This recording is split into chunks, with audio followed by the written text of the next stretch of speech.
Usap-usapan ngayon sa social media ang umano'y pansamantalang pagpapahinga ni na Vice Ganda at Ayon Perez sa It's Showtime. Ayon sa mga balibalita, napagdesisyonan umano ng dalawa na magbakasyon muna kasunod ng sunod-sunod na isyong kinakaharap ng programa nitong mga nakaraang araw. Marami ang nag-uugnay sa umano'y desisyong ito sa naging pagpapatawag ng MTRCB sa mga producer ng It's Showtime matapos makatanggap ng mga reklamo kaugnay sa ilang eksena sa programa.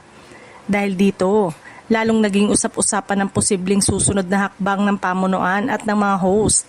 Kabilang ng mga kumakalat na ulat na wala pang opisyal na pahayag mula kina Vice Ganda, Ayon Perez o sa pamunuan ng It's Showtime na nagpapatunay na sila ay pansamantalang mawawala sa It's Showtime.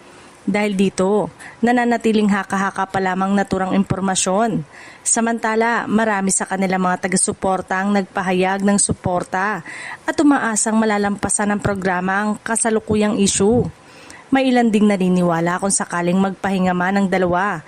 Ito ay upang mabigyan ng panahon ang kanilang sarili at makaiwas muna sa matinding atensyon ng publiko. Patuloy namang inaabangan ng mga manonood ang magiging resulta ng pagpoproseso ng MTRCB at kung magkakaroon ba ng anumang pagbabago sa programa.